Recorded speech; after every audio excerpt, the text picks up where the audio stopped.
Bienvenue dans le podcast Marketing Mania. Dans cet épisode, j'accueille un invité assez différent de ce dont vous avez l'habitude sur ce podcast, puisque c'est Théophile Hélier, qui est une des personnes les plus connues dans le milieu de comment gagner de l'argent sur Internet et devenir riche, parce qu'il a 250 000 abonnés sur YouTube et il publie des vidéos sur tout ce qui est le business en ligne, mais surtout l'immobilier et la bourse, l'investissement, c'est un peu son trip. La raison pour laquelle j'invite Théophile aujourd'hui, c'est parce que il y a quelques semaines, il y a seulement 2 semaines, je suis tombé par le biais d'un ami sur le listing qui me disait que Théophile était en train d'essayer de vendre l'ensemble de son business pour 5 millions de dollars. Et il faut savoir que c'est un ami avec qui j'ai un débat récurrent, et ce débat récurrent, c'est est-ce que Marketing Mania est vendable? Et j'ai toujours maintenu que Marketing Mania n'était pas vendable parce que c'était trop basé sur moi et mon implication personnelle et que si vous retirez Stan Leloup, finalement, il y a toujours la chaîne YouTube, mais ça va péricliter. Et j'ai découvert du coup que Théophile Hélier vendait son business et essayait d'en tirer 5 millions de dollars et je me suis dit, tiens, Théophile a réussi peut-être à trouver un moyen de vendre ce type de business et j'ai tout de suite été curieux. Et donc j'ai fait une vidéo qui exprimait à la fois ma curiosité sur ce deal, mais aussi mes doutes, notamment au niveau de la stratégie qui était suivie, au niveau de la tarification. Je me suis même demandé un moment s'il essayait vraiment de vendre ou si c'était une espèce d'opération marketing élaborée. Et j'ai fait cette vidéo qui a été publiée sur la chaîne Marketing Mania Daily et qui est devenue en quelques jours la vidéo la plus vue de l'histoire de cette chaîne, avec des dizaines de milliers de vues. Je me suis dit, tiens, il y a de l'intérêt du public sur cette histoire. Moi-même, je suis ressorti de la vidéo avec toujours beaucoup de questions. Il y avait certains points qui n'étaient pas éclaircis. J'étais même pas clairement sûr que Théophile Hélier essayait vraiment de vendre son business. Et donc, je l'ai contacté. Je lui ai dit, bah tiens, si tu veux t'exprimer à ce sujet-là et corriger peut-être les choses que j'ai dit dans ma vidéo, ou en tout cas faire valoir les éclaircissements sur les points qui ont été soulevés, et aussi simplement, moi, m'éclaircir sur le processus de vente d'un business de ce type qui n'est pas facile à vendre, il est le bienvenu pour venir. Et donc, il a accepté l'invitation et aujourd'hui, il est sur le podcast. On va parler principalement de la vente de son business. Pourquoi vendre un business qui tourne bien, qui fait de l'argent et finalement qui est relativement peu de travail pour lui, puisqu'il nous explique comment il tourne les vidéos et c'est assez optimisé. Pourquoi est-ce qu'il veut le vendre? Qu'est-ce qu'il veut faire avec l'argent? Est-ce que ce type de business est réellement vendable? Si on retire Théophile, comment est-ce que le business peut perdurer sur le temps? Quel type d'investisseurs vont être intéressés par ce type de business? Et là, j'ai appris pas mal de choses sur les différents montages que les gens peuvent vouloir faire ce type de business. On va parler du prix, de est-ce que le prix de 5 millions n'était pas peut-être un peu élevé, de quels sont les paramètres qui vont influer sur ce prix, de quelle serait la fourchette qui lui l'intéresserait à vendre, et aussi de combien est-ce que ça coûterait de vendre un business en termes de commissions et de brokers, etc. Et finalement, on va parler des détails du process, de comment ça marche de vendre un business de ce type-là, des négociations, de combien de temps ça prend, puisque ça fait un moment qu'il essaye de le vendre et qu'il est toujours en négociation. Finalement, je pense que ce que vous allez découvrir, c'est que Théophile et moi, on a des styles évidemment qui sont très différents et tout le monde qui nous suit sur YouTube se rendra compte qu'on n'a pas tout à fait les mêmes choses qu'on met en avant. Après, moi, ça ne m'intéresse pas d'aller faire qui est le plus éthique, qui montre de l'argent. Théophile le dit lui-même qu'il a été notamment par le passé assez flashy, il a montré beaucoup d'argent, beaucoup de monde, beaucoup de voitures, beaucoup de villas et en un sens, je pense que lui, il le voit comme étant une espèce de défense contre les haters, ce qui n'est pas faux. En un sens, une fois que vous avez montré suffisamment d'argent, les gens vous insultent comme quoi vous êtes un sale riche et plus comme quoi vous êtes une personne qui fait semblant d'avoir de l'argent. Donc en un sens, vous échangez des haters contre des autres. En tout cas, c'était clairement une conversation intéressante qui m'a appris des choses que je ne connaissais pas, même sur le potentiel de vendre mon propre business. Et donc pour ça, ça vaut le coup d'écouter. Sans plus de transition, je vous laisse écouter ma conversation avec Théophile Hélier. Et bienvenue Théo sur le podcast. Merci à toi, ça fait plaisir. Ouais. Donc, la raison pour laquelle je voulais absolument discuter avec toi, tu t'en doutes, c'est parce que tu es en train de faire ce process de vendre ton business, sachant que moi, ça fait des années que j'ai un débat avec un pote qui est de dire mais non, ce genre de business, tu ne peux pas le vendre, c'est trop compliqué, c'est trop difficile. Et donc, ouais, tu es en train de me montrer potentiellement que euh, c'est possible, en tout cas, tu essaies de trouver un moyen. Ce que je veux commencer par voir avec toi, c'est en fait, c'est le pourquoi. Parce que je pense que j'ai une intuition de comprendre le pourquoi tu aurais envie de vendre ce business. Et je pense que la plupart des gens ne l'ont pas et la plupart des gens se diraient, mais en fait, pourquoi est-ce qu'il vend ce truc si de toute manière, c'est du revenu quasiment passif, comme on le verra tout à l'heure, où il y a des moyens quand même où tu peux produire beaucoup de contenu d'un coup. Donc la question, c'est pourquoi vendre ce business qui marche bien? Ok. Je dirais que c'est un ensemble de choses. Je dirais que déjà, ça fait plusieurs années que je fais des vidéos sur YouTube, que je vends des formations. Donc, je suis très content, ça marche bien, mais je pense que c'est comme tout. Au bout d'un certain moment, t'évolues, et puis un jour, tu as envie de faire un petit peu autre chose. Et je pense que c'est un mélange entre l'envie d'aller faire de nouvelles choses, de nouveaux challenges, et aussi le fait que en ce moment, suite à la crise du coronavirus, il y a des opportunités d'investissement qui risque de ne pas se représenter avant quelques années. Et aujourd'hui, je pense qu'avoir du cash, il a énormément de valeur en fait, que ce soit dans le domaine de l'immobilier, de la bourse ou d'autres investissements. Aujourd'hui, avoir du cash, c'est hyper intéressant, comme pas plus tard que ce mois-ci, il y a une semaine, j'ai acheté mon appartement à ma résidence principale pour moins 25% en dessous du prix du marché. Pareil, mon ameublement, je l'achète moins 30 à moins 40%. Donc, c'est en fait un mélange de plusieurs éléments qui fait qu'aujourd'hui, vendre, pour moi, c'est intéressant.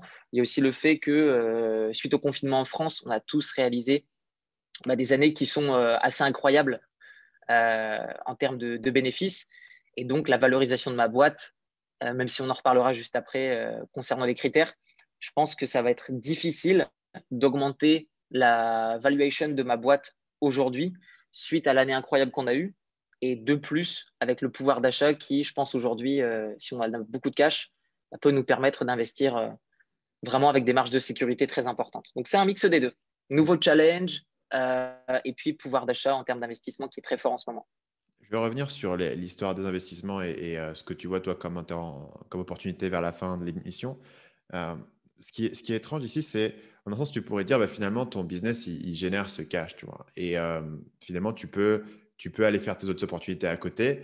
Qu'est-ce qui fait que tu dis, il faut que je m'en sépare? Tu vois, est-ce que tu vois ça comme un calcul purement financier, rentabilité, ou est-ce que tu vois ça en partie comme un calcul émotionnel de dire, il faut que je m'en détache, il faut que je me récupère mon identité, il faut que je me récupère aussi un peu le cerveau qui finalement tourne sur ce business un petit peu, même quand tu ne travailles pas dessus? Ouais, je pense que c'est aussi en effet un gain de tranquillité parce qu'on va pas se mentir, générer du chiffre, c'est bien, aider des gens, c'est bien, mais c'est quand même énormément de responsabilités. C'est quand même dans notre métier une image qu'il faut surveiller constamment. Il faut faire bonne figure, il faut savoir en montrer assez pour être pris au sérieux, mais d'un autre côté, pas en montrer trop pour éviter qu'on tourne dans le bling-bling. Il y a de ça quelques années, j'étais très show-off, je montrais beaucoup. Et je pense que c'est là, j'ai aussi le fait que les gens me prennent un peu plus au sérieux, où je commence à trouver d'autres manières que de montrer des trucs qui coûtent cher à la caméra. Et il y a aussi le fait que voilà, admettons que dans 10 ans, j'ai envie de rentrer en France. Voilà, j'ai envie de pouvoir marcher dans la rue 5 minutes sans qu'on m'interpelle, même si pour l'instant, je dois avouer que je suis très chanceux parce que les personnes qui m'interpellent dans la rue quand je suis en France sont généralement des profils d'entrepreneurs et d'investisseurs. Donc, ça reste quand même des gens qui sont intéressants. Mais je ne veux Tu te fais pas beaucoup tomber dans interpeller parce le que moi, ça m'arrive jamais. Je me suis dit, c'est ah, pas assez, peut-être. j'ai pas assez d'abonnés encore. Je sais pas, ça m'arrive jamais, moi. Ça m'est arrivé Bah, 2 fois à Bangkok, mais après Mhm. Bangkok, tu vois, sur 2 ans, donc finalement, c'est pas énorme. Et puis Bangkok, je pense que les gens me reconnaissaient assez facilement parce que je sors quand même un peu du lot. Je suis un peu trop grand pour être anonyme à Bangkok. Du coup, les Français se disent, bah, c'est forcément lui, tu vois. Mais à Paris, pas vraiment, par exemple, tu vois. Je me suis jamais fait. Je sais pas, peut-être que aussi les gens à Paris sont un peu plus dans le snobisme ou dans le bah non, je vais pas faire ça, c'est un peu vulgaire et tout. Je sais pas, mais en tout cas, moi, je me suis dit 300 000 abonnés, c'est pas assez pour se faire reconnaître. Mais toi, du coup, ça t'arrive de te faire reconnaître? Ah ouais, surtout à Lille. Alors c'est vrai qu'à Paris, les gens sont plus discrets. Ok. Ça m'arrive de nombreuses fois de recevoir un message sur Instagram après pour me dire ouais, est-ce que c'est toi, je t'ai vu passer là, etc. Donc c'est vrai qu'à Paris, les gens sont un peu plus réservés, mais je dirais qu'honnêtement, à Paris, c'est au moins toutes les 15 minutes qu'on vient me voir. Mais Ok. j'en suis très content. Et à Lille, par contre, c'est honnêtement toutes les 5 minutes. Je Ok. pense que du fait que je viens de la région de Lille, Ouais. je pense que les gens se sentent. Puis je sais pas, je pense que quand on voit sur YouTube, on se dit, ouais, le mec doit être un peu snob. En fait, en réalité, pas du tout. Donc, du coup, quand les gens viennent me voir, ils sont très surpris, très contents. Et voilà, généralement, ça se passe bien. Mais c'est. Je pense que c'est juste une histoire où voilà, j'ai envie d'être personne en fait. Je pense que Hmm. quand on n'est pas célèbre du tout, enfin, célébrité, on se comprend, 200 000 abonnés, 300 000, c'est à peu près le même délire. Mais je pense que c'est une histoire de tranquillité où on a envie d'être personne. En fait, quand on est personne, je pense qu'on a envie de devenir quelqu'un. Et je pense qu'une fois qu'on est un petit peu connu, et puis voilà, je pense que une fois qu'on a expérimenté ça, je pense, le côté être personne, je pense que Hmm. moi, ça me convient davantage. Donc voilà, c'est un petit mix de tout ça.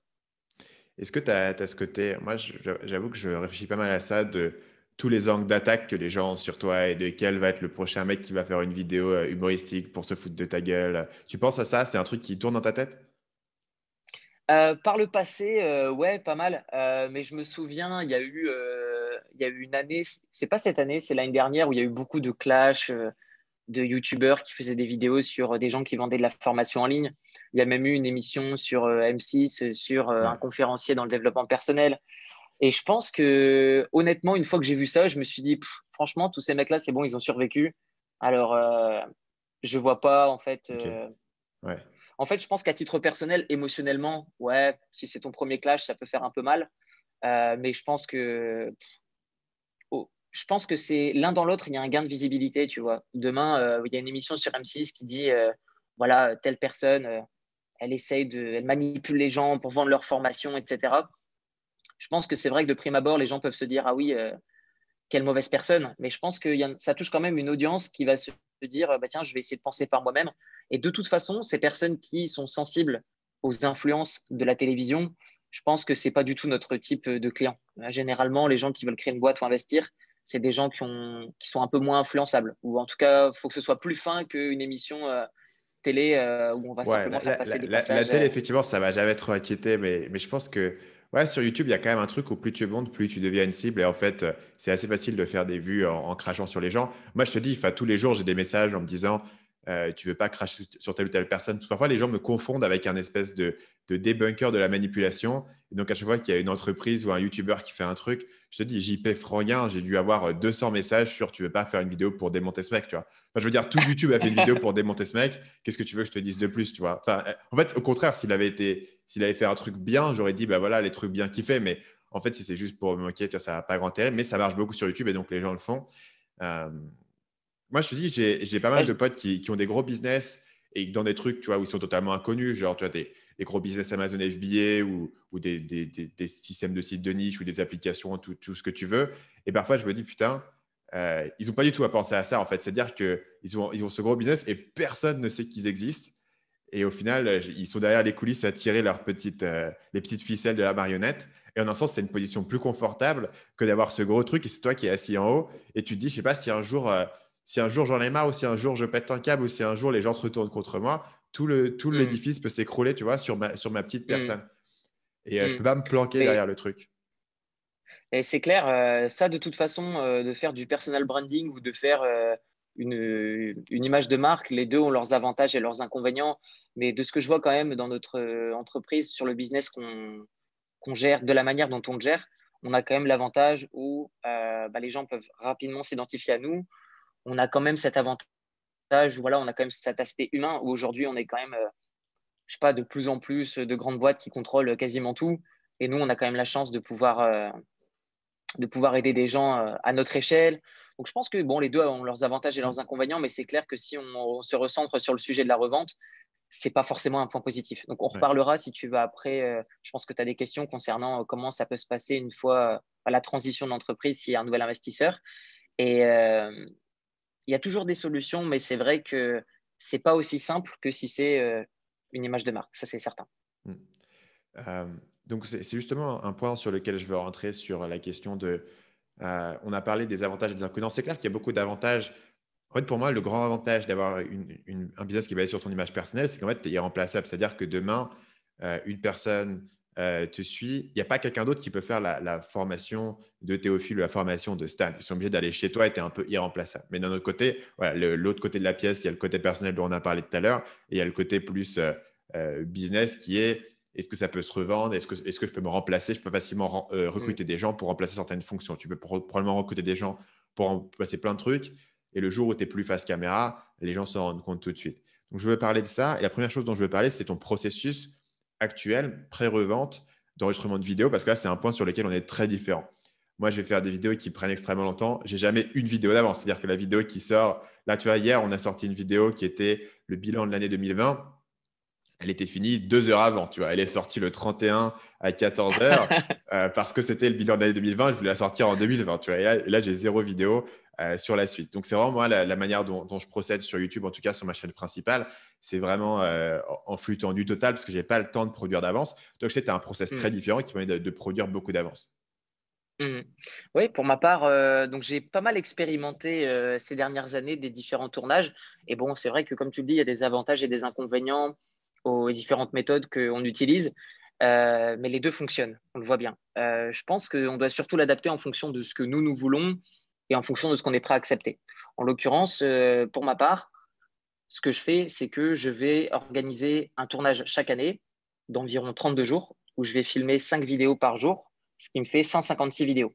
Ces 156 vidéos correspondent à 3 vidéos par semaine ensuite pendant un an. Donc ça, Juste d'un point de vue c'est… technique, à ce point-là, c'est 32 jours d'affilée ou ouais. c'est 32 jours avec des pauses? Ça va dépendre. Ça va dépendre de l'énergie de mon équipe. Généralement, je travaille avec 2 caméramans et ça dépend aussi de nos déplacements. Par exemple, l'année dernière, on avait fait Budapest, on avait fait Bangkok et on avait fait Bali. Et, et du coup, mes équipes aussi, c'est des humains, donc ils ont aussi besoin de se reposer. Parfois, on a un petit pépin technique, donc il suffit qu'il y ait un peu de matériel qui casse, donc on prend une journée. Donc officiellement, en amont, on ne prend jamais de jour de repos. Par contre, dès qu'on voit qu'on en a réellement besoin, on se prend une bonne journée complète et puis on se repose tous. Moi, généralement, ce que je fais durant ces journées de tournage, je fais 3 vidéos le matin et 2 vidéos le soir, ce qui me fait un petit break le midi de 3-4 heures. Et puis aussi au niveau de la lumière, de toute manière, c'est beaucoup plus agréable parce que le midi, on ne peut pas tourner, le soleil est trop haut, ça fait des ombres terribles. Et généralement, ce que l'on fait, c'est qu'on va faire 10 jours de tournage à peu près d'affilée avec une journée de repos. Mais honnêtement, ça peut paraître intense, mais je fais très peu de reprises. En fait, une vidéo, en termes de tournage, ça va nous demander réellement tournage, 45 minutes maximum. Pour une vidéo qui dure combien de temps une fois qu'elle a été montée? Une vidéo qui va durer à peu près 10 à 12 minutes. Hmm. Une vidéo qui va durer jusqu'à 20 minutes, ça va nous prendre jusqu'à 1 heure et demie de tournage. Donc ça fait quand même, finalement, tu dis que tu te reprends beaucoup, mais ça fait quand même pas mal. Parce que moi, c'est équivalent à ce que moi je fais. Et moi, je me reprends énormément parce que la manière dont je pars sur un script et j'essaye de Mhm. parler à peu près 2000 à l'heure. Donc en fait, mes rushs, ils sont infâmes. Donc du coup, tu as quand même pas mal à cutter ou à refaire. Qu'est-ce qui se passe? T'improvises, tu as un script, comment ça se passe? Alors, moi, ce que je fais en amont, c'est que j'écris moi-même mes vidéos avec des sujets que j'ai recherchés en amont. Donc, c'est un mélange de questions de ma communauté, c'est un mélange de recherche de mots-clés et c'est un mélange aussi de ce que j'ai envie de partager qui n'est absolument pas recherché. Ok. Et donc, avec tout ça, j'écris ensuite mes vidéos. Ça me prend à peu près, je dirais, un mois de tout écrire. D'écrire les 150 Et vidéos? ouais, 156 vidéos, ça me prend à peu près un mois, mais c'est Et, très basique. C'est-à-dire et que c'est je quoi? vais C'est des juste bullet faire… points? Exactement, c'est des bullet points. Et à ça, je vais lier mon expérience personnelle. Donc, je vais juste me rajouter des petites annotations. Par exemple, raconter telle histoire ou des statistiques que je ne vais pas sortir de moi-même. Donc, je vais faire des recherches en amont et je vais utiliser tout ça pour créer une vidéo. Mais je préfère qu'une vidéo paraisse moins bien travaillée mais naturelle plutôt qu'une vidéo qui paraisse trop travaillée mais où ça peut paraître faux. Parce Hmm. que j'ai remarqué que les personnes préfèrent, par exemple, se former auprès de quelqu'un qui n'est pas parfait, mais où ça a l'air réel, plutôt que quelqu'un qui va être hyper droit dans ses pompes, mais on a l'impression que c'est un prof d'université qui te dit comment créer une boîte, mais qui n'en a jamais créé une. Donc, j'aime bien aussi, avec le flow, raconter un petit peu ce que je veux. Et c'est pour ça que j'écris pas trop. Par le passé, Hmm. j'avais écrit vraiment des gros textes, des gros pavés. J'avais même délégué une grosse partie de la rédaction. Et franchement, j'aime pas. Je préfère que ce soit beaucoup plus tourné vers mon identité, vers mes histoires personnelles, vers mon ressenti. Même si ce que je raconte, c'est pas forcément tout le temps. Parfois, je peux avoir tort, hein. Et ça m'est arrivé des fois de dire des choses sur ma chaîne YouTube où voilà, je me suis gouré dans une stat ou un truc comme ça. C'est pas grave. Je pense que dans le tas, il y a quand même 99% des infos qui sont intéressantes. Et voilà. Mais en tout cas, j'essaie de rester naturel. Et du coup, le jour J, tu as un prompteur? Comment est-ce que tu gardes les yeux sur tes notes ou est-ce que c'est des feuilles de papier? C'est tout simplement mon iPhone. Donc, j'écris sur mon ordi. Et puis, le jour de tournage, j'ai juste 2 caméras. Donc, il y a la caméra trépied qui est en face de moi. Et généralement, j'ai un autre caméraman qui va tenir soit une caméra à main levée ou soit avec un stabilisateur. Et en fait, c'est très simple. Bon, franchement, j'ai plutôt une bonne mémoire ces dernières années. Je me suis énormément entraîné à retenir.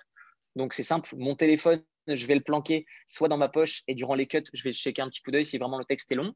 Mais sinon, généralement, je vais essayer de tout retenir et puis on va essayer de le faire en one shot.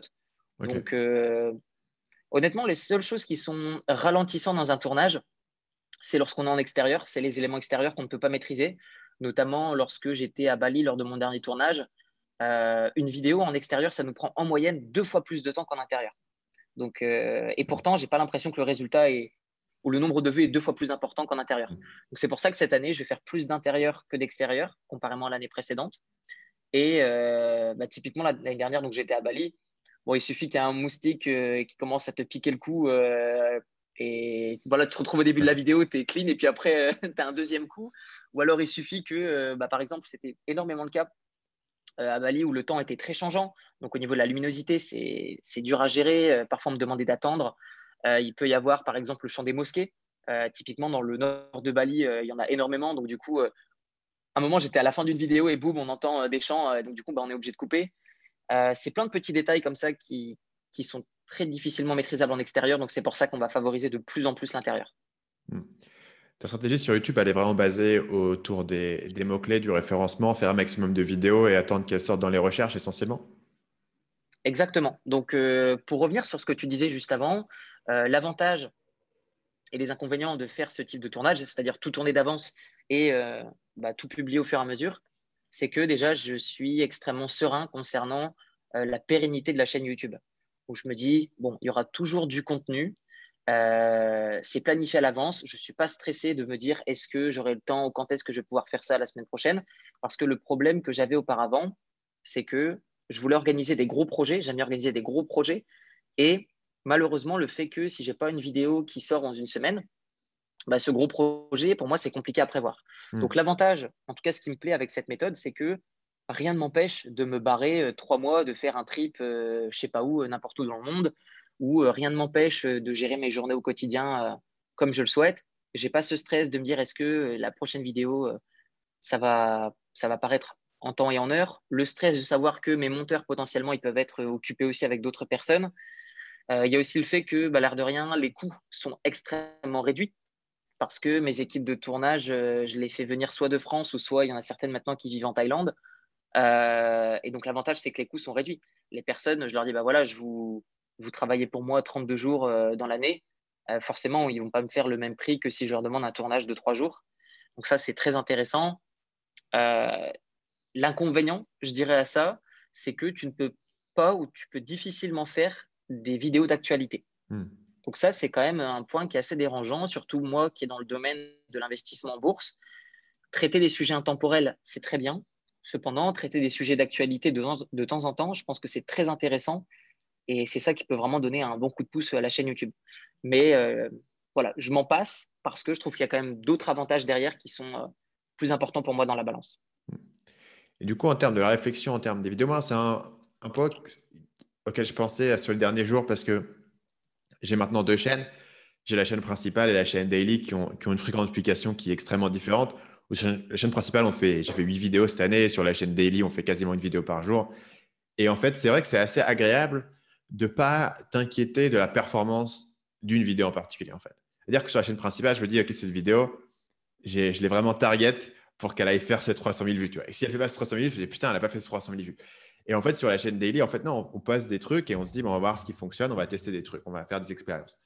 Et du coup, je me rapproche un peu plus de ce mode de référencement ou de vidéo qui est de produire beaucoup de vidéos et se dire, il y en a qui vont marcher, il y en a qui vont faire 5000 vues, il y en a qui vont exploser. Et c'est vrai que du coup, c'est plus une stratégie de volume et à l'échelle plutôt que de dire, je vais faire ma petite vidéo parfaite qui va vraiment exploser en individuel, ce qui est une approche assez différente de YouTube. Mais c'est vrai que pour le coup, je reconnais ce côté de sérénité d'esprit. Et aussi sur la chaîne Daily, pour le coup, là, c'est le seul endroit où moi, j'ai plein d'avance. Parce qu'en fait, ce qu'on fait maintenant, c'est qu'ils prennent les épisodes qu'on a fait sur le podcast et ils les découpent en extraits.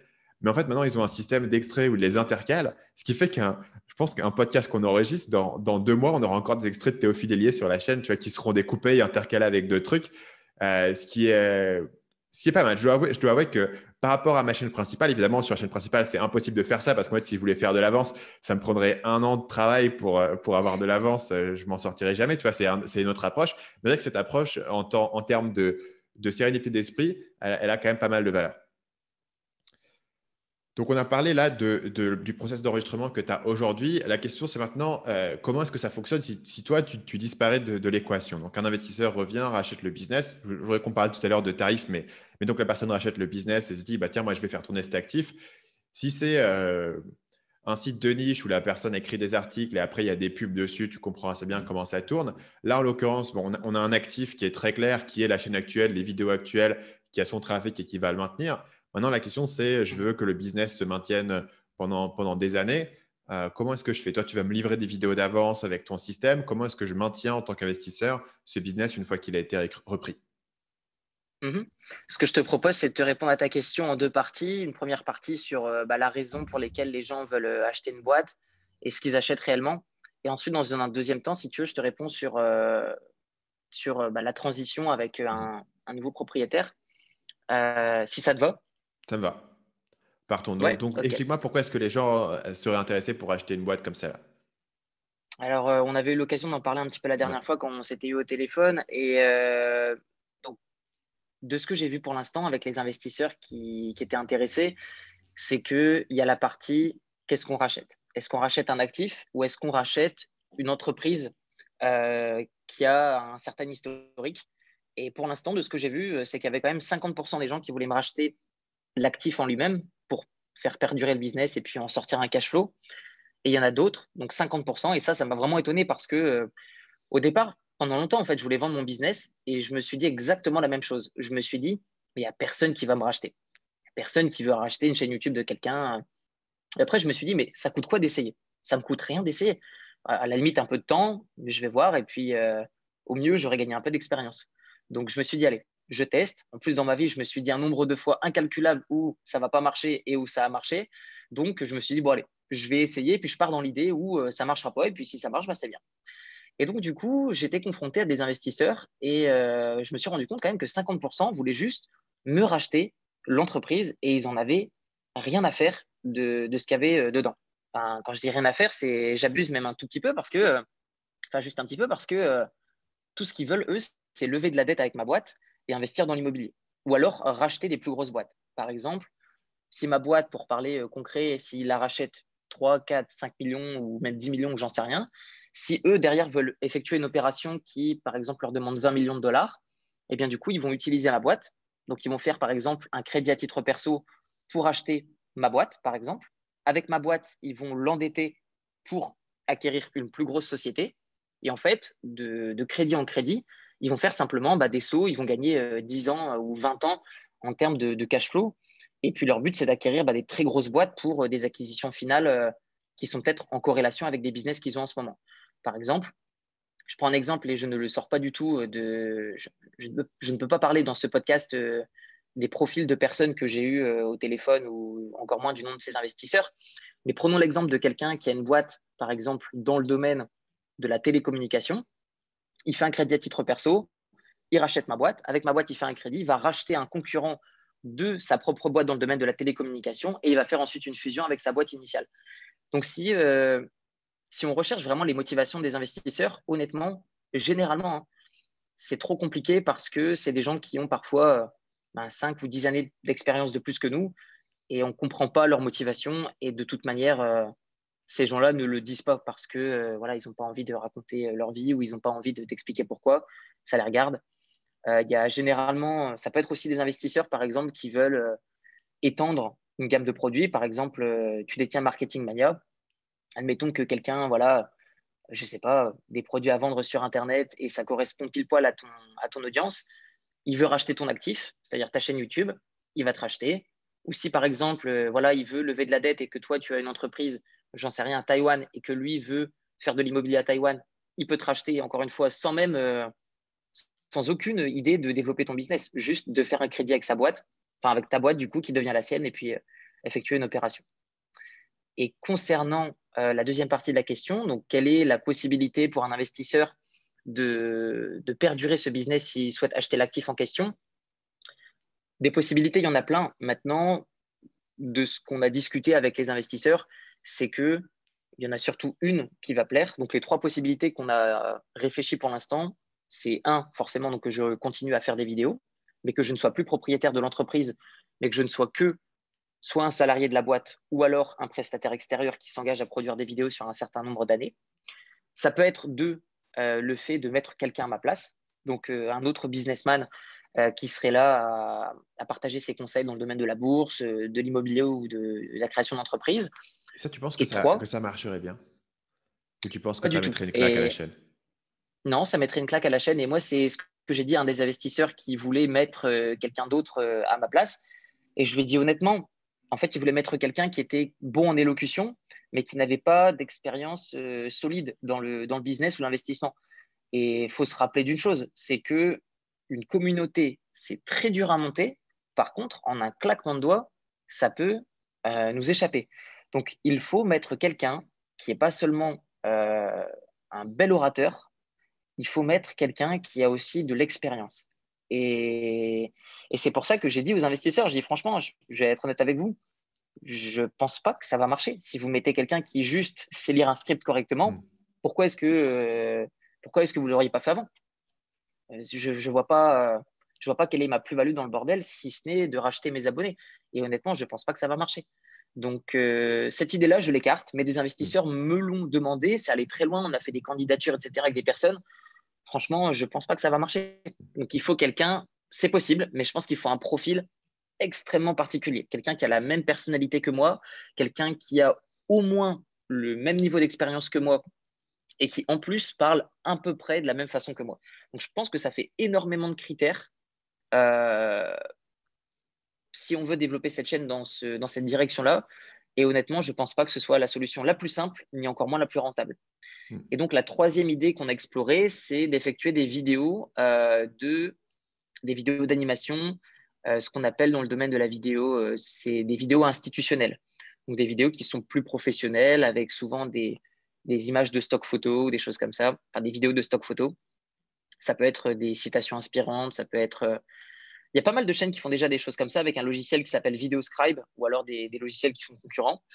Et ça, je pense que c'est une très bonne alternative, mais je pense qu'il faut que la transition se fasse au fur et à mesure. Et pour rentrer dans la pratique, parce que je pense que ni moi, ni toi, ni aucun autre YouTuber ne peut donner son avis là-dessus, je pense que ceux qui doivent donner leur avis là-dessus, ce sont les abonnés eux-mêmes. Et donc, ce que j'ai dit à un des investisseurs, je dis, tu sais quoi, ce qu'on peut faire, c'est que si tu veux, tu crées une vidéo avec la personne qui tu penses peut me remplacer. Je fais une vidéo moi-même et si tu veux, on fait une vidéo d'institution et on va voir ce qui marche le mieux. Et je pense qu'il faut en fait effectuer une transition progressive. Il n'est pas possible que du jour au lendemain, c'est comme si on enlevait Julien Lepers sa question pour un champion. Toutes les mamies et tous les petits papis vont être très tristes. C'est ce qui s'est passé. Donc, je pense qu'il faut effectuer une transition au fur et à mesure et il faut pas remplacer Julien Lepers comme ça sur un coup de tête. Il faut y aller au fur et à mesure. On voit ce qui marche, on voit ce qui marche pas et ensuite on peut prendre des décisions. Personnellement, j'ai pas envie de risquer que le futur acheteur il voit cracher le business parce qu'il a des décisions trop brutales. Donc, progressivement, c'est comme ça que ça doit se faire, je pense.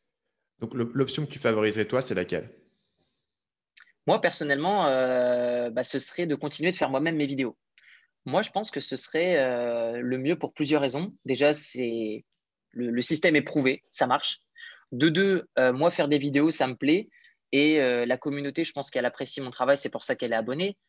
Et en termes de coût de production, c'est ce qui serait le plus facilement maîtrisable, dans le sens où, voilà, on a déjà fait ça depuis des années, on sait comment ça marche.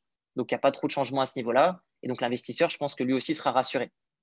Il y a aussi le fait que j'aurai toujours un œil sur le business. Parce que forcément, si je sors du business et qu'on me demande que de gérer des décisions stratégiques marketing de temps en temps en tant qu'un prestataire externe, forcément, je ne serai pas autant investi que si c'est moi qui fais les vidéos. Je ne le comprendrai pas aussi bien le business que si c'est moi qui fais les vidéos. Donc, moi, je pense que cette solution-là, c'est celle qui, serait la plus sécuritaire, ferait perdurer le plus le business et rassurer le plus l'investisseur. Maintenant, je pense que les vidéos d'institution, je pense que c'est aussi une très bonne piste à explorer. Et je pense qu'une transition progressive vers voilà, une vidéo par semaine en plus qui est institutionnelle et voir comment ça réagit, je pense que ce n'est pas un gros risque parce qu'au mieux, ça rajoute de la valeur à la chaîne YouTube et au pire, c'est juste une vidéo qui plaira un peu moins. Et je pense que c'est à partir de là où, sur le long terme, on peut voir comment faire une transition. Euh, Dans ce cas-là, ça revient sur la question de pourquoi vendre. Parce qu'en fait, tu ne te retires pas vraiment du business. Si tu fais encore les vidéos, tu as encore, t'as encore cette image publique, tu as encore Mhm. le fait de devoir y réfléchir, de devoir créer du contenu. Donc finalement, ça en revient à ce point que la seule chose que toi, tu tires de cette vente, c'est de récupérer ton capital, en fait. C'est de sortir tes billes et de récupérer le cash maintenant que tu aurais sinon eu sur les 3 prochaines années. Mhm. Oui, c'est ça. Je dirais que je suis pas fatigué de faire des vidéos. Je pourrais continuer d'en faire, il n'y a pas de problème. Ce que je recherche énormément, c'est de constituer un capital très important, enfin très important à mon échelle, de, de pouvoir investir et saisir des opportunités Hmm. qui aujourd'hui sont présentes et ne se représenteront pas peut-être dans 5 ans ou dans 10 ans. Donc, c'est vrai que ça me permettrait pas d'être, entre guillemets, tranquille sous un cocotier, mais en tout cas, ça me permettrait de pouvoir saisir des opportunités d'investissement très Ouais. intéressantes. Donc, l'un dans Juste l'autre, ça me conviendrait. Mm.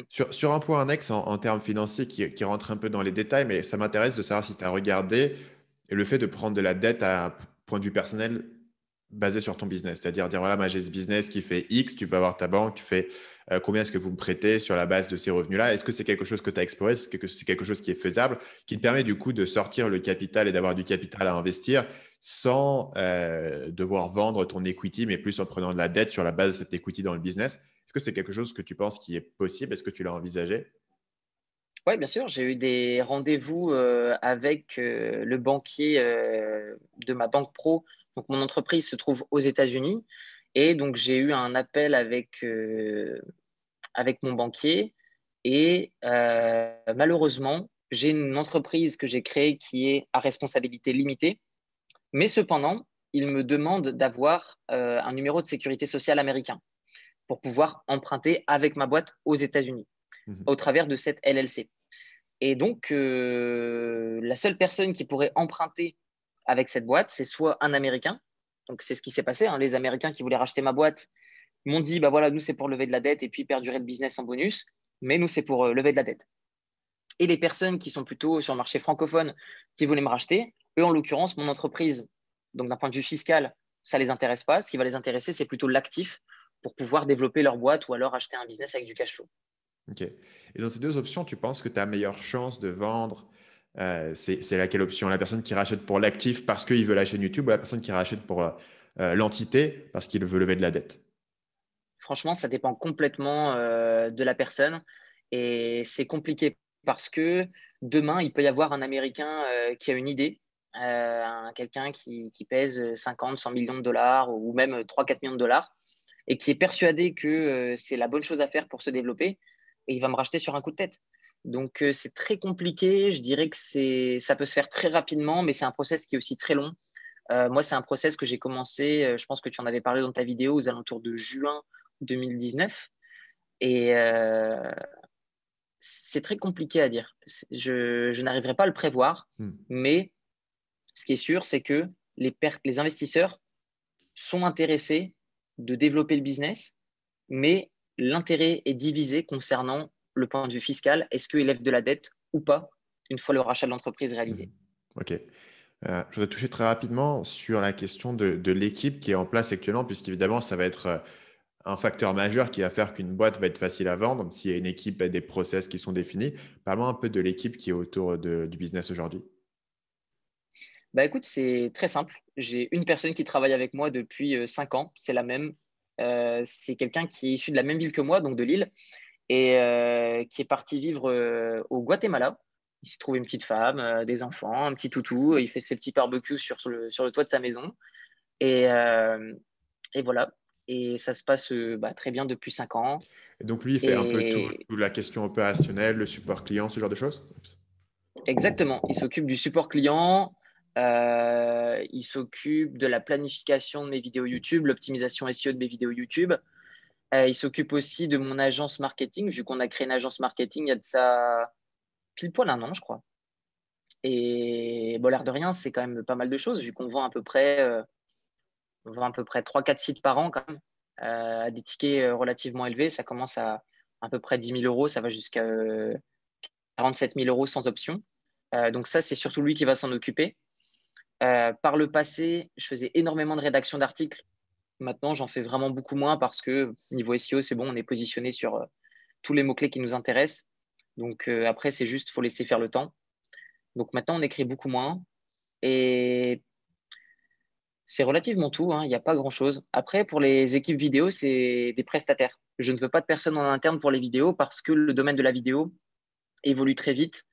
Et certes, ça peut diminuer mes coûts, mais je ne veux pas avoir la charge mentale de me dire que je paie quelqu'un tous les mois, alors que finalement, je vais juste tourner 32 jours par an.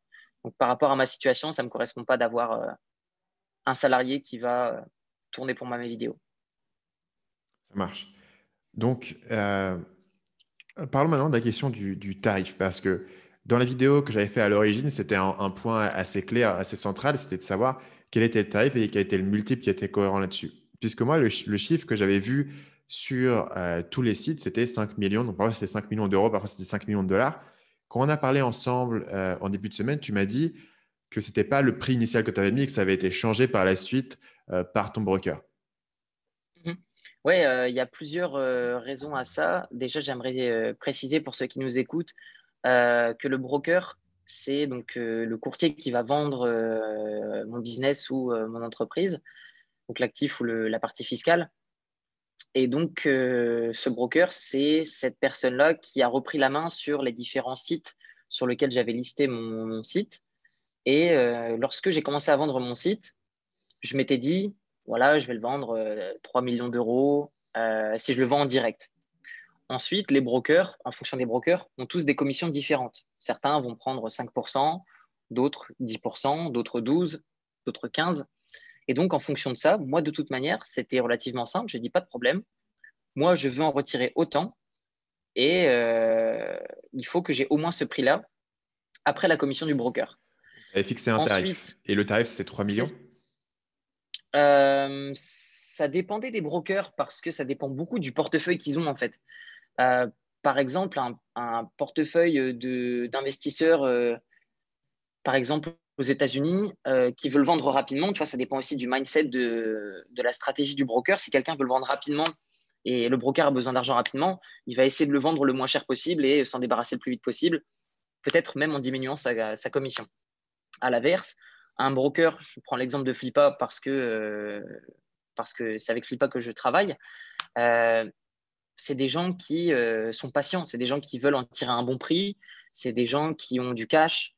Donc, on peut se permettre de vendre plus cher le business. Et la raison pour laquelle, surtout, on a augmenté le prix du business, c'est que entre le moment où j'ai listé mon business et entre le moment où la vente va réellement s'effectuer, bah, mon business, j'ai travaillé dedans pendant 6 mois. Et donc, forcément, un business en juin 2019, entre ce que j'ai fait en juin 2019 et aujourd'hui, il s'est passé quand même quelques petites choses, notamment le fait d'avoir rajouté 1 an de vidéo d'avance à la chaîne YouTube, par exemple, le fait d'avoir sorti mon livre, le fait d'avoir amélioré nos process sur, par exemple, le recouvrement des paiements, toutes ces petites choses, en fait, qui font que bah, mon business aussi est plus stable, vu qu'aujourd'hui, 90% de mon bénéfice, ce sont des revenus récurrents issus des abonnements.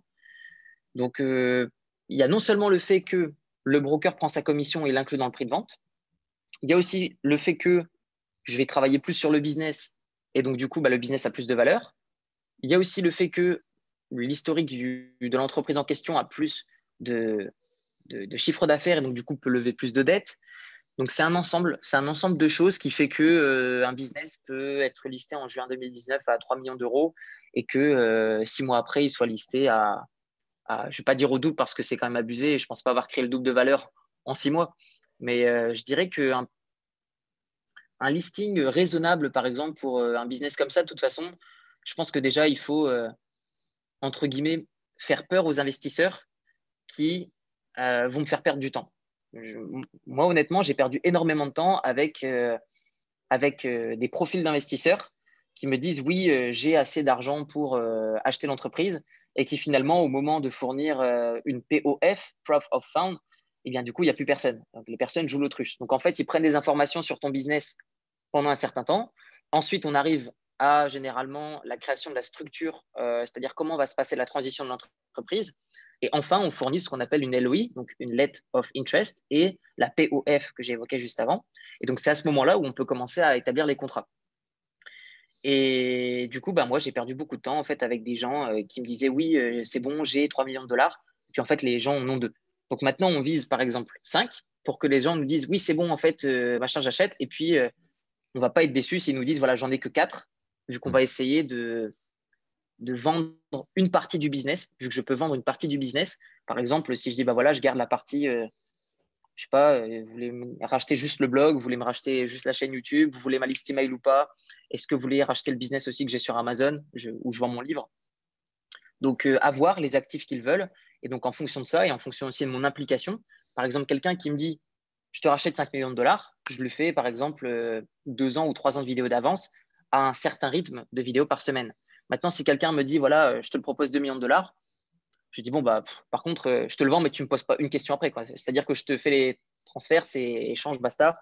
Et encore pour 2 millions de dollars, c'est à peu près ce que j'ai fait en 2020. Du coup, j'ai fait ma comptabilité hier et c'était pas mal. Et donc, du coup, je ne vois pas pourquoi je le vendrais à 2 millions de dollars. J'ai eu pas mal de propositions à des gens qui ont démarré à 3 millions et ils m'ont dit, ouais, finalement, 2 millions, machin. Je dis, mais vous êtes des malades. Je dis, non. Et il y a beaucoup de gens, en fait, qui, à la fin du process, parce qu'on est dans un process avancé et que les deux parties ont envie de vendre, finalement, je me retrouve avec des gens un peu cheap qui me disent ouais, voilà, il manque 1 million de dollars, comment on fait? On ne le fait pas, c'est tout. Il n'y a pas de problème. Moi, je ne suis pas dans l'urgence de vendre. Je vais pas, je préfère attendre 2, 3 mois et puis me manger 1 million de dollars de plus plutôt que de dire oui et puis le vendre beaucoup moins, quoi. Surtout que ça tourne pas mal, donc pas de problème Donc, pour attendre. donc, au niveau de ta target, on est autour de 2,5 à 4, en gros, sur la fourchette. Tu dirais ça? Ça, ça dépend encore une fois ça dépend de mon intervention. Par exemple, quelqu'un par exemple qui me le rachèterait pour parler concrètement. Quelqu'un par exemple qui me le rachèterait 3,5 millions, je dirais bah voilà, je te donne 1 an de vidéo d'avance et pendant 1 an, je serai disponible 24 heures sur 24. Tu as mon numéro de téléphone, on s'appelle et puis voilà, si jamais tu veux que je fasse quelque chose en particulier, je peux m'en occuper. Et voilà, donc il y a une période d'accompagnement sur la transition pendant 1 an. Cependant, si quelqu'un me dit, bah voilà, moi, je veux racheter 3,5 millions et puis je veux rajouter, par exemple, 500 000 dollars d'extra pour que tu me fasses X vidéos d'avance, bah, dans ce cas-là, je pourrais dire, bah ok, ça marche. Donc, c'est vraiment en fonction de mon implication. Par Mhm. exemple, un des investisseurs avec qui on est actuellement en discussion, c'est quelqu'un qui a un business qui est à peu près similaire au mien et qui m'a demandé, donc certes, de racheter mes actifs. Lui, la partie fiscalité, ça ne l'intéresse pas. Il veut racheter l'actif. Et lui, ce qu'il veut surtout, c'est que je devienne un genre de prestataire pour son entreprise qu'il a personnellement. Ce qu'il veut racheter aussi, c'est le fait de copier mon business model. C'est-à-dire qu'il a un business qui ressemble au mien, mais qui ne fonctionne pas de la même façon. Et il veut que j'implémente la manière dont mon entreprise fonctionne dans la sienne. Donc forcément, le prix n'est pas le même. Mhm. Euh, un autre point en termes de process ici de vente qui m'avait marqué, et c'est aussi un point que j'avais soulevé dans la vidéo, c'était quand j'ai fait mes recherches, j'ai trouvé que ton site était listé dans plein d'endroits, notamment sur des sites qui avaient l'air vraiment random. Il y en avait un qui s'appelle je veux mon site internet.fr, je crois, qui a vraiment la gueule d'un site WordPress. Je me suis dit, ça, c'est un site pour vendre des sites de niche qui font 300 euros par mois, tu vois, mais lister un business à 5 millions dessus, ça m'a vraiment semblé. Je me suis vraiment dit, mais en fait, est-ce que c'est pas une espèce de stratégie marketing où en fait, il nous le fait à l'envers pour nous dire, je l'ai listé partout pour que le plus de gens en voient et en parlent, et en fait, pour faire du marketing de viralité sur le business, sur ces chiffres.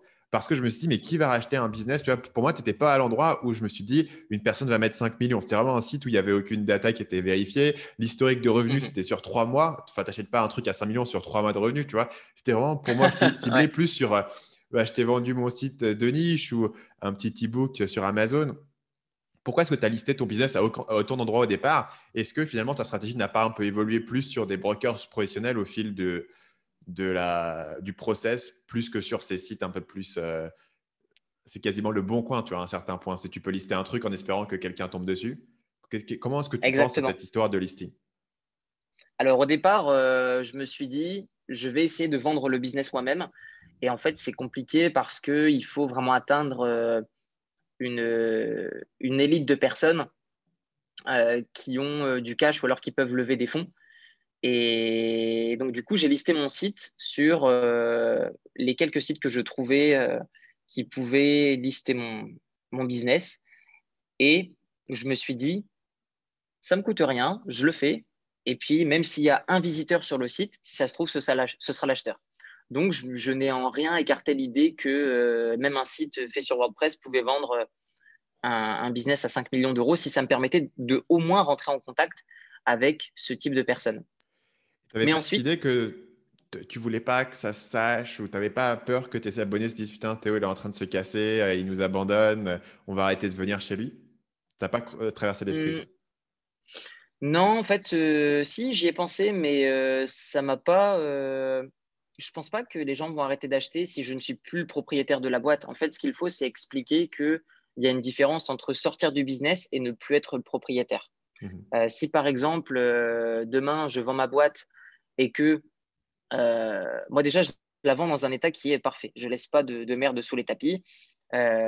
J'essaie de mettre à jour toutes mes formations. C'est compliqué, mais on y travaille. Dernièrement, j'ai mis à jour une énorme formation. Ça m'a pris 6 mois, donc forcément, je ne peux pas mettre à jour toutes mes formations tous les ans. Mais généralement, toutes mes formations, au maximum tous les 2 ans, sont mises à jour. Et il y a une différence, en fait, entre ne plus être dans le business du tout, en mode disparaître, je prends mon argent et puis je me cache, je ne sais pas où. Et il y a une Est-ce que la différence personne entre random vendre qui voit un l'entreprise. listing sur un site, tu vois, comprend cette distinction? C'est ce que je me dis. Effectivement, tu peux toujours Ça, l'expliquer, mais comme tu n'as pas vraiment communiqué dessus pour expliquer le pourquoi du comment, hmm, on pouvait avoir l'idée de se dire, en fait, il est en train d'essayer de se casser en secret et on va plus jamais le revoir, tu vois, puisque tu n'en as pas parlé publiquement et tu l'as pas expliqué. hmm. Après, peut-être que tu vois, c'est pas une problématique. Moi, c'est une problématique qui me serait venue en tête. Je me suis dit, tiens, si ça va prendre X mois pour le vendre, est-ce que je vais pas avoir des questions? Est-ce que les gens vont pas se dire, il est en train de se casser? Tu vois. Mais toi, Bah, moi, je pense ça t'a que moins gêné. non, je pense pas que ça va empêcher les gens de rejoindre des formations. Moi, ce que je pense, c'est que c'est vrai que ça peut avoir un impact sur les ventes, mais je pense pas que l'impact soit du tout aussi important que ce qu'on peut le penser.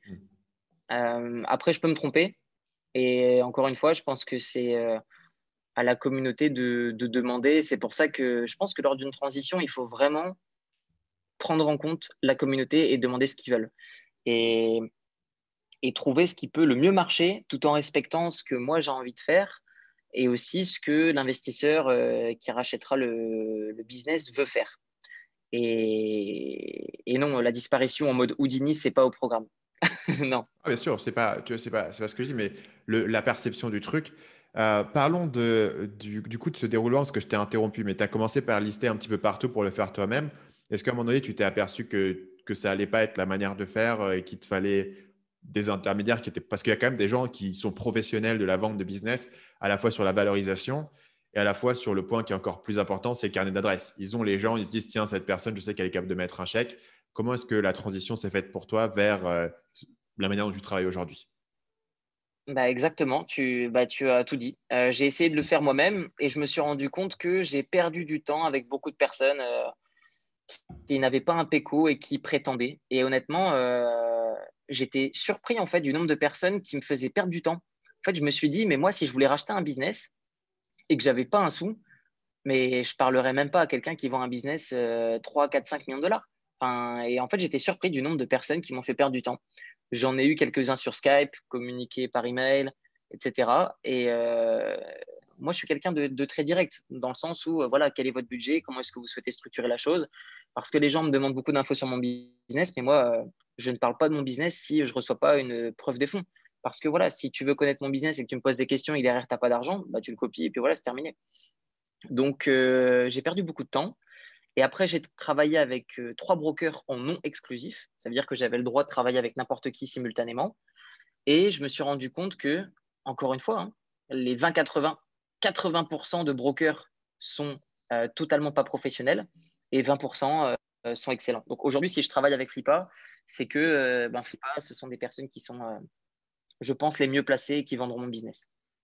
Donc, Flippa, juste pour les gens qui n'ont pas le contexte, c'est une des plus grosses places de vente de sites internet aujourd'hui, peut-être la plus grosse, qui vend des sites à peu près à tous les prix. Mais effectivement, c'est un acteur très établi sur le marché avec tous les gens que je connais qui sont des racheteurs de sites vont être sur Flippa, entre autres, Empire Flippers, etc. Mais ça fait partie effectivement des grosses places centrales.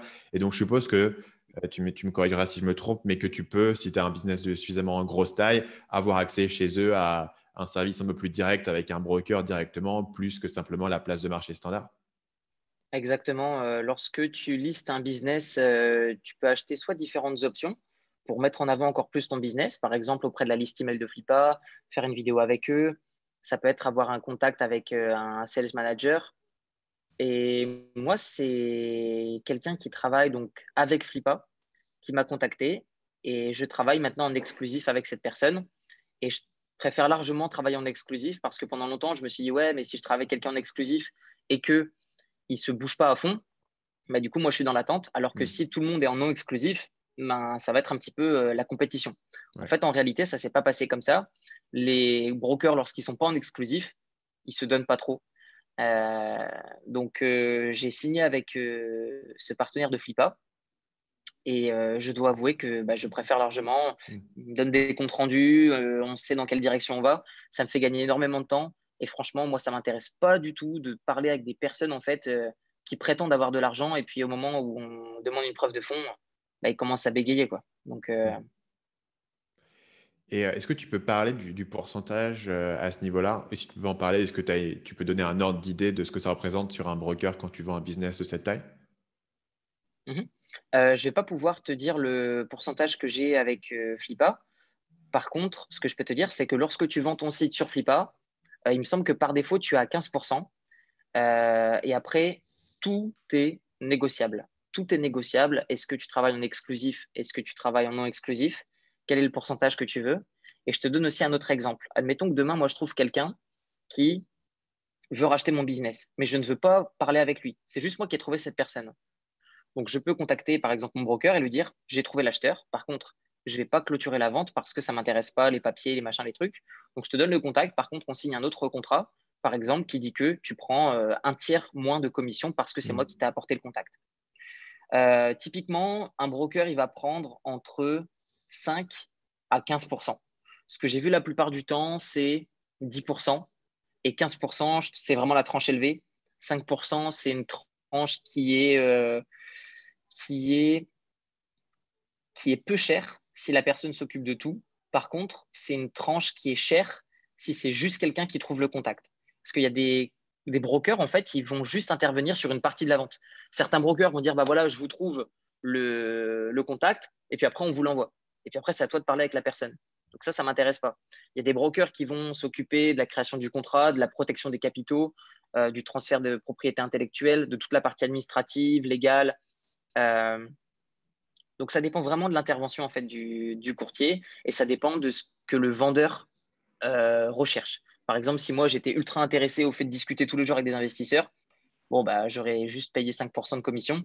Par contre, moi, ça ne m'intéresse pas, donc je préfère donner plus, mais être tranquille et ne pas avoir à essayer de vendre un business. Hmm. Euh, un point aussi auquel j'ai pensé, c'est que moi, tu vois, quand j'ai vu ça, je me dis, putain, en fait, moi, ça m'intéresse de racheter, tu vois. Mais ça m'a pris un an, ça fait quoi, tu m'as dit, juin 2019? Ça m'a pris un an et demi Ouais. de tomber dessus par hasard parce qu'un pote m'a envoyé ça pour gagner un pari sur est-ce qu'on me disait c'était vendable, tu vois. Et en fait, je me dis, bah tiens, effectivement, si je voulais vendre mon business aujourd'hui, mon premier réflexe, ça serait d'aller voir tous les gens qui sont dans le domaine et de voir s'il n'y a pas Mhm. quelqu'un qui veut récupérer l'actif. Parce que pour moi, ça mitige en grande partie la question euh, de l'incarnation par une personne. Puisque si tu pars du principe qu'il faut que ce soit incarné par quelqu'un et probablement toi, comment est-ce que tu fais pour te remplacer? Comme on l'a dit, c'est compliqué de prendre un mec random qui est capable de lire un script et lui dit vas-y, lis des scripts, ça sera mon nouveau Théophile. Tu vois, ça ne marche pas. Donc, je me suis dit, Mhm. tiens, une personne qui est positionnée sur YouTube, qui a des produits qui sont compatibles, résout pas mal de ses difficultés en fait en termes de vente et probablement voit le potentiel mieux que, voilà, je ne sais pas dans quelle mesure est-ce qu'un investisseur random qui a l'habitude d'acheter de l'immobilier voit la valeur de se dire je vais payer des millions pour une chaîne YouTube. Et finalement, Mhm.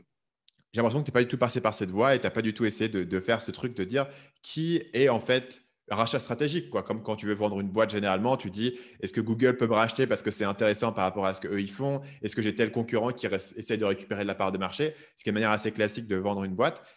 j'ai pas l'impression que tu as essayé cette voie. Est-ce que tu pensais pas que c'était viable ou pourquoi est-ce que tu n'as pas testé un petit peu cet axe-là? Alors, je l'ai fait. J'ai contacté les principaux acteurs qui me semblaient pouvoir me racheter Mhm. sur la partie francophone. Et j'en ai pas contacté beaucoup parce que j'étais assez réticent en fait dans ce domaine-là, parce que j'ai l'impression que dans le domaine de la vente de formation en francophonie, tout le monde est vachement en mode compétition, tout le monde est vachement en mode ouais, moi je suis mieux qu'un tel machin bidule. Mhm. Alors qu'aux US, c'est beaucoup plus on travaille ensemble, on fait des choses ensemble. Donc j'ai plutôt contacté des gens sur le marché aux États-Unis qu'en Ok. France, surtout pour la partie levée de la dette, qui est quand même, qui est quand même c'est quand même une grosse demande. On se rend pas compte. Moi, Mhm. moi, honnêtement, j'étais hyper surpris du nombre de personnes qui m'ont dit comment je peux faire pour lever de la dette une fois que j'ai acheté votre boîte. Donc, donc j'ai fait ça. Et puis ensuite, lorsque j'ai travaillé avec Flippa, euh, le partenaire donc, de Flippa avec qui je travaille, donc mon courtier avec qui je suis en exclusif, cette personne a contacté quelques autres personnes qui vendent des Ok. formations, mais très peu d'infopreneurs parce qu'on avait eu cette même réflexion de se dire que on n'a pas l'impression qu'il y ait beaucoup, beaucoup de gens solvables pour acheter ce type de business et que les personnes qui sont dans le domaine, par exemple, de l'investissement, la plupart d'entre eux, finalement, ont surtout des actifs et pas trop de cash. Donc, on s'est dit, bon, allez, on tente quand même. Donc, mon broker a contacté beaucoup de personnes qui avaient, je pense, les moyens de me racheter. Et non, ça ne s'est pas fait. Mhm. Et par contre, je pense que ça va se faire avec des entreprises qui sont plus brandées compagnie, mais pas des personal branding. Ok. Voilà, donc Euh, on verra. Ça marche.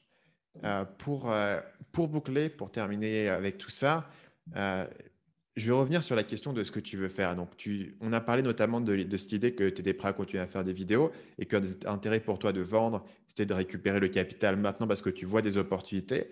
On avait vaguement discuté la dernière fois que tu voyais des opportunités dans tout ce qui était bourse et immobilier, mais la bourse est très élevée en ce moment. Parle-moi un petit peu de comment est-ce que tu vois ces opportunités, toi, en termes de ce que tu veux faire avec cet argent et où est-ce que tu voudrais le déployer. Mhm. Euh, alors moi, je suis pas mauvais en analyse comptable d'entreprises qui sont spécialisées dans l'immobilier aux États-Unis, donc des foncières immobilières aux US. Donc moi, j'ai commencé l'IMO, ça fait déjà, à titre perso, je crois que ça fait 4 ans. 4 ans, ouais. Et du coup, c'est comme si toi, tu investissais en fait sur des boîtes qui sont dans un domaine que tu connais bien. Et donc, du coup, ces domaines-là, en fait, par rapport à la crise du coronavirus, ont pas du tout pris beaucoup de valeur. En fait, il y a toujours des opportunités hyper intéressantes. Coronavirus, je pense qu'en fait, ça a été un accélérateur sur les marchés boursiers, sur ce qui va se passer ces prochaines années. Et ça a rendu beaucoup de gens pessimistes, mais ça a rendu aussi énormément de gens optimistes sur, par exemple, les boîtes dans le domaine technologique. Par exemple, l'entreprise Zoom, toutes les boîtes style Facebook, Apple, Netflix, etc., etc. Tesla, j'en parle même pas. Mais je pense que moi, déjà, c'est pas mon cœur d'investissement. Je n'investis pas du tout sur des boîtes dans le domaine technologique pour la simple et bonne raison que dans le domaine technologique, je trouve que les brevets sont carrément surcotés. Par exemple, voilà, j'ai un brevet, par exemple, sur une technologie. Comme je suis le seul à avoir ce brevet, je peux dire que ce brevet m'a coûté 10 milliards en recherche et développement. Donc, la boîte, comme elle détient le brevet, elle a une valeur de 10 milliards. Et donc, moi, en fait, je ne crois pas en ça. Et je suis beaucoup plus rassuré en achetant de la pierre, que ce soit de la pierre physique ou de la pierre au format papier, du coup, en bourse. Donc là, typiquement, en ce moment-là même, comme je te l'ai dit, là, j'ai acheté ma résidence principale, d'ailleurs, dans le building dans lequel je suis actuellement. Euh, j'ai fait une super affaire. J'ai acheté entre moins 25 et moins 30% au prix du marché. Et je ne parle pas d'un studio dans le fin fond de la Creuse. On parle d'un appartement qui coûte plusieurs millions de dollars. Donc, il y a des opportunités qui sont très intéressantes dans l'immobilier, que ce soit physique ou papier.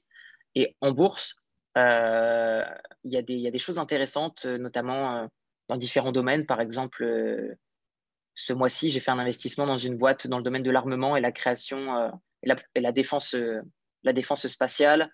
Donc, il y a beaucoup d'opportunités. Je pense que coronavirus, ça fait qu'il y a eu un mouvement des investisseurs vers, des choses qui ne sont pas forcément rentables. En fait, je pense que beaucoup de gens sont trop tournés vers l'avenir et se disent, voilà, parce que ça, c'est le nouveau Microsoft, ça, c'est le nouveau Tesla, ça, c'est le nouveau Skype. Je pense que beaucoup de gens confondent avenir et rentabilité. C'est pas parce que une boîte fait quelque chose qui développe la planète que ça va être rentable. Par exemple, Uber, juste passez-moi un coup de téléphone quand vous allez réaliser votre premier bilan positif, parce que je comprends toujours pas qu'il y a des gens qui investissent sur ces boîtes-là. Alors certes, qui ont un super, l'application est géniale, mais ça gagne pas d'argent. Donc voilà, c'est comme Netflix qui est ultra surcoté. Si on regarde la capitalisation comparément au prix de l'action, comparément au nombre d'actions, euh, on est sur des multiplicateurs de x30. Donc, pour revenir à mon business qui est sur x3, x4, on en est encore très loin. Mais il faut être ultra sélectif. C'est clair que je pense que plus on investit en bourse, et moins il sera possible d'investir sur des ETF ou des indices parce qu'il y a vraiment des disparités importantes. Par exemple, je regardais encore tout à l'heure, si on prend les 3 actions du S&P 500, elles ont fait quelque chose comme plus 35%, plus 35% depuis le début du corona. Et les 497 autres entreprises ont perdu quelque chose comme, je ne sais plus, 8% après recouvrement de ces derniers mois. Donc, bref, je pense qu'il faut être de plus en plus spécifique dans ses investissements et de moins en moins essayer de diversifier. Je pense que la diversification, c'est très bien, mais je pense qu'il faut savoir à un moment donné se dire, je suis bon dans ce domaine-là, donc j'investis dans ce domaine-là. En matière de, justement, c'est pour rebondir là-dessus, en matière de rentabilité, moi j'ai un peu la démarche opposée, c'est-à-dire que pour moi, ce que je connais le mieux, c'est le business en ligne. Et là où tu as les meilleurs multiples, là où tu as ta meilleure rentabilité, c'est le business en ligne. En fait, je me demanderais pourquoi est-ce que je sors mon argent du business en ligne pour le mettre dans de l'immobilier, tu vois. Pour moi, ça me semble complètement inverse. Au contraire, il faudrait remettre cet argent dans du business en ligne que tu achètes à un multiple de x3 sur ses revenus. Et au contraire, au lieu de vendre tes actifs, te constituer des actifs dans le domaine du web que tu peux continuer à faire tourner. C'est dans cette direction, moi, que j'aurais pensé, justement. Qu'est-ce que tu penses de ça? Moi, je pense que toutes les décisions sont bonnes, ça dépend surtout de ton profil. Donc, toi, par exemple, dans ton profil, comme tu as envie de te développer dans le business en ligne, je pense que tu dois aller dans cette direction. Moi, en revanche, le business en ligne, honnêtement, ça me fatigue de jouer concours de quéquettes sur YouTube. J'essaie d'apporter de la valeur et des fois, j'ai Ouais, l'impression que je sans donne du parler de caviar à des YouTube, tu cochons. vois. Racheter je sais pas, tu rachètes des sites e-commerce, des sites Amazon FBA, des logiciels, des SaaS, tu vois, en te disant, tiens, moi là, j'ai une valeur ajoutée. J'ai racheté un SaaS demain, je peux ajouter du marketing, je peux ajouter du copywriting, je peux ajouter XY. Et je me dis, c'est un truc que je peux Mhm, développer, que je peux comprendre. J'ai un avantage par rapport à me dire, de l'immobilier, il y a 1 milliard de personnes qui sont spécialisées de l'immobilier, il y en a plein qui font ça depuis 50 ans. Je me dis quel est mon avantage. mhm, Idem sur la bourse, honnêtement. Je me dis, est-ce que sincèrement, tu crois que tu es meilleur que Goldman Sachs pour les prochaines actions, tu vois? Enfin, moi, je ne pense pas être meilleur là-dessus mhm, et je pense que j'ai un mhm, cercle de compétences qui est assez précis et justement, je me serais orienté là-dessus. Alors après, je dis ça comme si j'étais un génie. En vérité, la raison pour laquelle aujourd'hui, ça, je ne le fais pas beaucoup, c'est parce que pour le coup, il y a une problématique de temps qui est de trouver ses business. Enfin, tu as vu le temps que ça te prend de parler des investisseurs, ça marche dans les deux sens. mhm. Les gens qui veulent sérieusement trouver des business et racheter, c'est quasiment un travail à plein temps de vraiment trouver les opportunités, de les dénicher, de les développer. Mais je dirais que si demain, j'étais vraiment dans une problématique de il faut que j'essaye de déployer pas mal de capital, j'aurais été dans la direction en fait quasiment inverse de la tienne. C'est intéressant de voir ça. Ouais, je pense que c'est encore une fois une histoire de profil. Moi, aujourd'hui, j'ai envie de sortir un peu du business en ligne. Ouais. Honnêtement, l'immobilier, j'adore. J'adore Mhm. acheter un appart, le rénover. J'achète des fois des taudis où tu rentres, même un SDF ne voudrait pas prendre une douche chez toi. Et après, dans 3 4 mois, bah, tu as des étudiants qui sont contents ou alors tu as des gens Airbnb qui t'écrivent des messages. Ouais, incroyable, j'ai découvert la ville, l'appartement il est juste à côté de là, super déco. C'est cool. Moi, j'aime bien voir la valeur Mhm. ajoutée. C'est vrai qu'avec le business en ligne, on est très en mode immatériel. Et, euh, et honnêtement, c'est sympa de diversifier. J'essaie de voir aussi, pas mes vieux jours déjà, mais j'aime bien l'idée de me dire que si je travaille, c'est par plaisir. Et l'immobilier, c'est quand même ça a été un tranquillisant pour moi. Parce que le Mhm. business en ligne, je ne m'en suis pas rendu compte pendant longtemps. Je me suis dit, ah, génial, je gagne en liberté. Et un jour, je me suis dit, tiens, je vais investir dans l'immobilier. Bon, j'ai eu l'aide de pas mal d'amis qui étaient dans le domaine de l'immobilier. Donc, du coup, ils m'ont dit, ah ouais, Théo, il faudrait que tu achètes des biens, machin, on peut te montrer comment faire. Donc, du coup, j'ai fait ça. Et c'est vrai qu'une fois que j'ai touché mon premier loyer, j'ai senti toute cette pression s'enlever sur mes épaules que je n'avais pas senti au fur et à mesure, où je m'étais dit, voilà, je me suis créé la liberté, machin. Et en fait, pour moi, la liberté, c'est bien de la prôner sur YouTube, mais si demain on arrête YouTube parce qu'on n'a plus envie de le faire, bah, la liberté, sur quoi elle repose. Et c'est pour ça que j'ai commencé à investir dans l'IMO, dans la bourse, et c'est aussi des choses qui m'intéressent énormément. Euh, et voilà. Et c'est vrai que la bourse, il y a beaucoup de manières d'investir en bourse, comme en immobilier. Et je pense qu'il ne faut pas chercher à être plus intelligent que Goldman Sachs ou BlackRock ou quoi que ce soit. Je pense qu'il faut laisser les gens les plus riches de la planète faire travailler son argent. Moi, tous les matins, je me lève. Je sais pas, il y a Jeff Bezos qui fait travailler mon argent comme si c'était le sien. Il y a toutes ces boîtes, toutes ces foncières immobilières, ces gens ultra riches qui font travailler mon argent comme si c'était le sien. Et je pense que tout ça, en fait, ça nous crée une liberté supplémentaire qui nous permet de gérer notre business en ligne vraiment comme on le veut.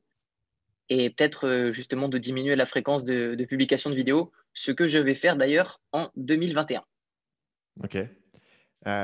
Dernier point dont je voulais parler avec toi, c'était, tu m'avais mentionné pas mal de projets un peu plus perso que tu avais envie de faire. Tu avais parlé d'une chaîne YouTube, il me semble, sur les BB Guns. Tu m'avais parlé d'écrire d'autres livres. Parle-moi un peu de ces projets où tu dis, tiens, bon, les projets peut-être un peu plus passion, qui sont peut-être pas les plus rentables au monde, mais que tu as Mhm, envie de faire mettons, si tu te sortais du business, ouais, et peut-être que tu n'aurais même plus de vidéos à faire, dans l'hypothèse où tu es complètement sorti. Qu'est-ce que tu ferais de ton mhm. temps?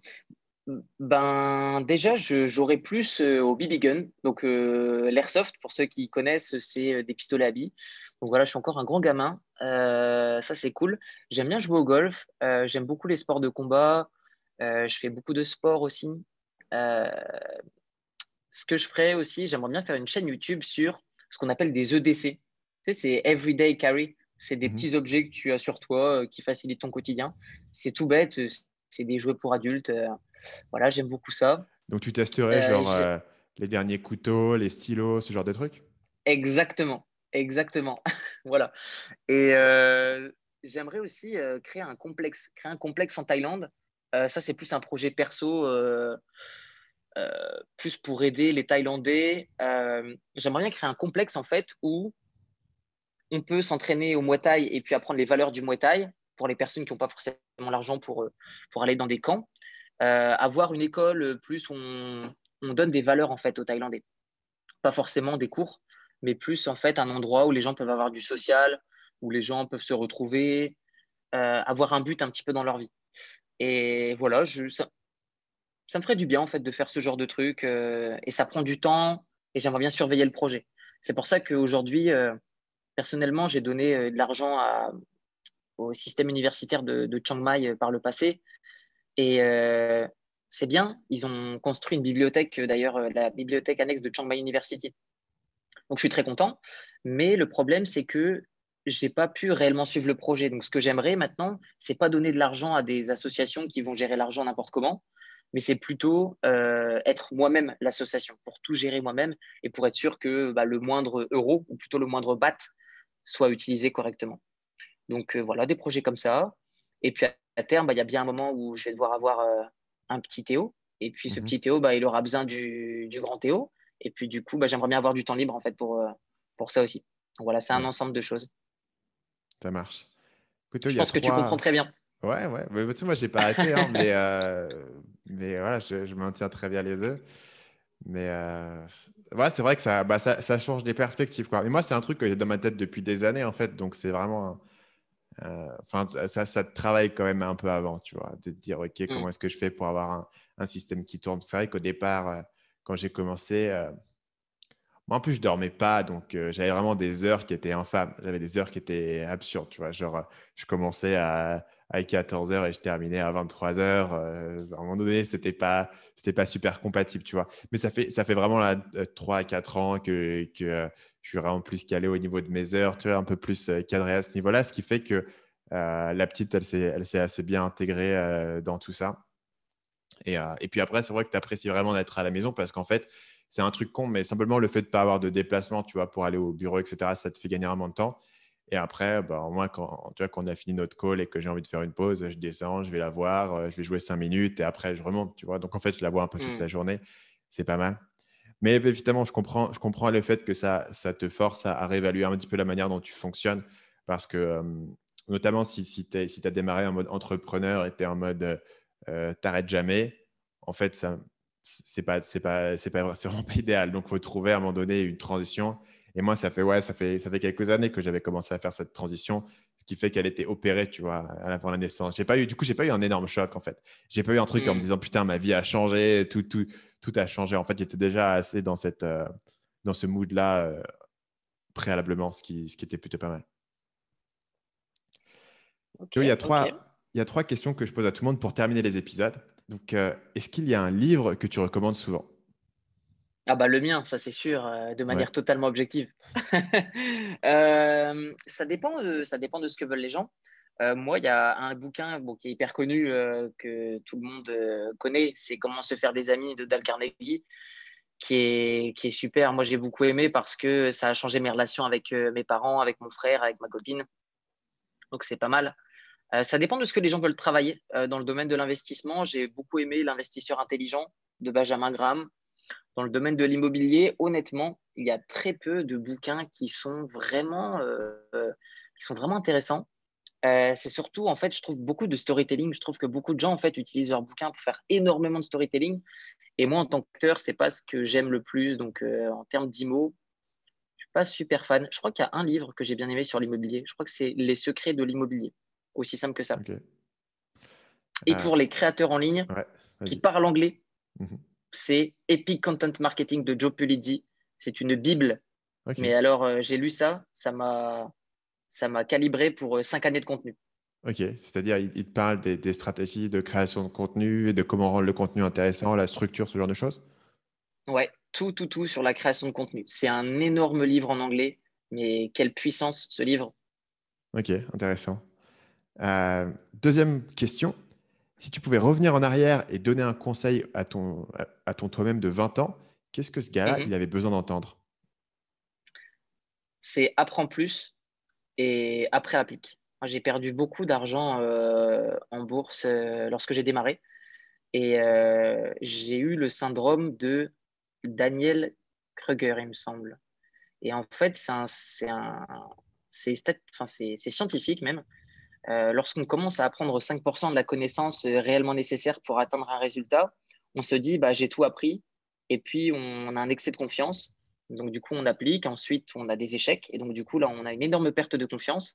Et c'est seulement en apprenant qu'on commence à reprendre confiance pardon, et qu'on obtient enfin des résultats. Et par le passé, je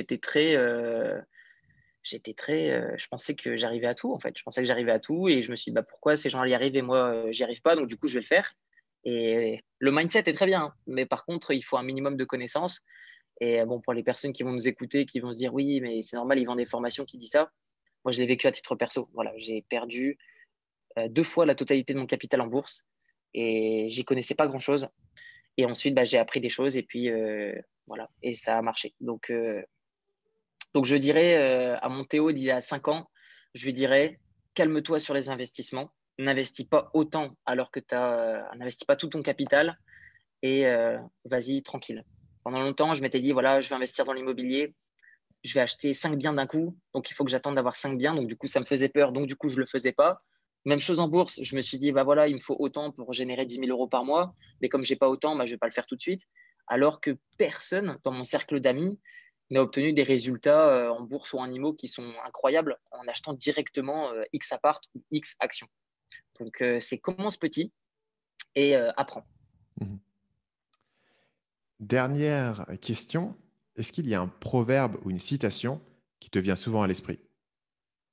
Ouais, j'aime beaucoup celle, il me semble que c'est de Albert Einstein qui disait euh, la clé, euh, c'est la clé de la connaissance. Non, la clé et la. C'est quoi déjà? C'est la connaissance et la clé, mais le trésor, mais l'application en est le trésor ou quelque chose comme ça. Et j'aime beaucoup cette citation parce que ça me rappelle que bah, tout le blabla ne vaut rien en fait face à une application. Et voilà, moi, c'est ce que j'essaie de faire, c'est ce que j'essaie de prôner. Et moi, ça m'a toujours un petit peu attristé, tous ceux qui font des études qui durent 5-10 ans en école de commerce ou n'importe où ailleurs et qui peut-être même ne les ont pas fait et ont énormément de connaissances, mais ne passent pas à l'action. Et je trouve ça dommage. Je pense qu'en fait, beaucoup de personnes ont déjà assez de connaissances, mais juste il leur manque un tout petit peu d'application euh, pour juste atteindre la prochaine étape. Je Le pense problème que tout le monde inverse que vise toi, beaucoup tu trop avais au gros. départ, en fait. Exactement. Hmm. Exactement. Ouais. Ouais, je pense qu'il y a vraiment. Mais il y a quand même beaucoup de gens qui sont dans la question inverse, effectivement, ils emmagasinent beaucoup de choses, mais sans vraiment passer à l'action. Et finalement, je trouve que c'est une minorité de gens qui passent à l'action sans trop de connaissances. Tu vois, je me dis souvent, à mon avis, tu étais plus dans la minorité, tu vois, de cette Mm. situation. Et moi, j'étais plus dans la majorité au départ. Tu vois, moi, j'étais vraiment la personne qui aurait pu. Moi, j'aurais pu très bien lire sur le pied sur ligne pendant 5 ans et toujours y être. Tu vois, enfin, à un moment donné, je me suis vraiment bougé à fond, mais j'ai grandi avec ce mode assez prudent. Tu vois. Ce qui Mm. n'est pas forcément gagnant parce que finalement, tu t'aperçois que tes connaissances théoriques, elles ne t'amènent pas si loin que ça. Donc finalement, en fait, tu perds beaucoup de temps et tu n'apprends pas tant que ça, tant que tu n'es pas vraiment sur le terrain. Sur ce bah, justement, on va boucler l'épisode. Merci Théo pour d'être venu et d'avoir partagé tout ça sur la vente du business. Moi, c'est un sujet sur lequel j'étais vachement curieux. Merci à toi de m'avoir invité. Ça fait plaisir de pouvoir partager tout ça. Et puis, c'était très intéressant. Donc, merci. Et puis, peut-être à bientôt. Et puis, merci. Avec plaisir. Salut Théo. Merci d'avoir été avec moi jusqu'à la fin de cet épisode. Si vous aimez ce type de podcast et vous préférez les écouter en audio, vous pouvez bien sûr retrouver le podcast en audio sur toutes les plateformes de votre choix, iTunes, Spotify, Google Podcast, etc. Quelle que soit votre plateforme de choix, si vous êtes un fan du podcast, laissez-moi une évaluation 5 étoiles sur la plateforme parce que ça m'aide à trouver de nouveaux auditeurs et à développer le podcast et avoir de nouveaux invités intéressants. Et finalement, si vous êtes intéressé par ce business model de création de contenu de chaîne YouTube afin de capturer des emails et de vendre des formations, j'ai une formation 100% gratuite par email sur le sujet qui s'appelle Construire une audience qui achète et qui se trouve à marketingmania.fr/audience. Sur ce, je vous dis merci et à la prochaine.